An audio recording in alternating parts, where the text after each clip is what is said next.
என்னாச்சு? தேர்தல் அறிக்கை என்னாச்சு?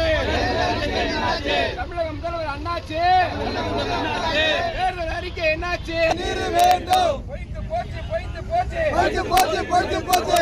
குருவை சாகுபடி பொய்த்து போச்சு, குருவை சாகுபடி பொய்த்து போச்சு. போராட்டம் இது போராட்டம், போராட்டம் இது போராட்டம். திருவோடு ஏந்தி போராட்டம், திருவோடு ஏந்தி போராட்டம். பிச்சை எடுக்கும் போராட்டம், பிச்சை எடுக்கும் போராட்டம். தமிழக அரசு, தமிழக அரசு என்னாச்சு? போராட்டம் இது போராட்டம், போராட்டம் இது போராட்டம். விவசாயிகளின் போராட்டம் குருவை சாகுபடி பொய்த்து போச்சு, குருவை சாகுபடி பொய்த்து போச்சு. நிவாரணம் வழங்கு, நிவாரணம் வழங்கு. தமிழக அரசு, தமிழக அரசு, தமிழக அரசு தடுக்க வேண்டும், தடுக்க வேண்டும், தடுக்க வேண்டும், தடுக்க வேண்டும். வேக நாளி வேண்டும். அழிக்காதே, அழிக்காதே, அழிக்காதே, அழிக்காதே, அழிக்காதே, அழிக்காதே. விவசாய கடனை தள்ளுபடி செய், தள்ளுபடி செய், தள்ளுபடி செய், தள்ளுபடி செய். விவசாய கடனை தள்ளுபடி செய், நிவாரணம் வழங்கு. முழு பயிர்கடனையா 5 ஏக்கருக்கு மேல உள்ளவங்களுக்கு 50% பயிர்கடனை தள்ளுபடி செய்யணும்னு சொன்னீங்க. ஆனா 50,000 மட்டும்தான் விவசாய கடன் தள்ளுபடி செய்யணும் நீங்க அறிவிச்சிருக்கீங்க.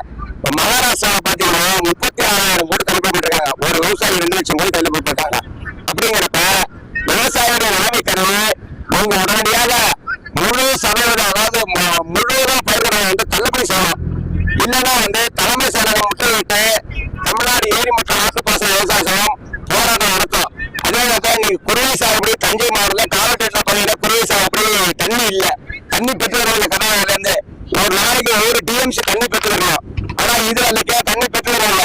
அதனால கர்நாடக முதலமைச்சர் அதே மாதிரி பார்வபுரம் மோடி அவர்கிட்டையும் பேசி குருவை சாகுபடி தொடர் சம்பா சாகுபடிக்கு தொடர் தண்ணி பெற்று தர வேண்டும். அதே நேரத்தில் இன்னைக்கு கர்நாடக முதலமைச்சர் DK சிவகுமார் அவர்கள் நம்ம மேகதாதுல காவிரி கொடுக்க தடுப்பணை கட்டியே தருவாரு. தமிழக முதலமைச்சர் என்ன செஞ்சிட்டு இருக்காரு? உடனடியாக சட்ட ரீதியான நடவடிக்கை எடுக்கணும். பார்வபுரம் மோடி அவர்களை பேசி பார்த்து அனுமதி வழங்கக்கூடாது. அனுமதி மேகதாது அணைக்கட்ட அனுமதி வழங்கினால் தஞ்சை மாவட்டம் உட்பட டெல்டா மாவட்டம் 13 மாவட்டமா பாலைவனமாக மாறும். எனவே தமிழக முதலமைச்சர் டெல்டா பாசன விவசாயிகளுடைய வாழ்வாதாரம் கருவி சரியான ஒரு நடவடிக்கை எடுக்க வேண்டும். குருவை சாகுபடி பொய்த்து போடுற ஏக்கருக்கு நான் பணம் கொடுக்க நிவாரணம் கொடுக்க வேண்டும். தமிழ்நாடு பூரா விவசாயி போராட்டம் எடுத்துக்கலாம். ஆனா உணவுத்துறை அமைச்சர் வெங்கட்ராமன் அவர்கள் பேட்டி கொடுக்கிறாரு. இந்த மாதிரி விவசாயிகள் போராடுறது எனக்கு தெரியல, எந்த பேப்பர்லயும் வரல அப்படிங்கிறாரு.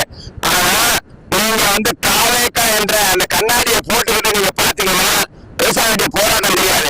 நீங்க இந்த தமிழகத்தினுடைய உணவுத்துறை அமைச்சரா நீங்க பாருங்க, விவசாயிகளுடைய போராட்டம் எல்லாம் தெரியும். ஆனா தமிழக முதலமைச்சர் நல்லவர் தான். ஆனா கூட இருக்கிறவங்க சரியில்லைங்கிறது எல்லாருக்கும் தெரியுது. ஆனா தமிழக முதலமைச்சர் கேட்டுக்கொள்வாரு, எங்க குருவை சாகுபடிக்கு தொடர்ந்து தண்ணி கொடுக்கணும். அதே மாதிரி தேர்தல் அறிக்கையில் என்ன சொன்னீங்களோ அதன்படி முழு கடன் தள்ளுபடி செய்ய வேண்டும் என்று திருவோடு ஏந்தி தஞ்சை மாவட்ட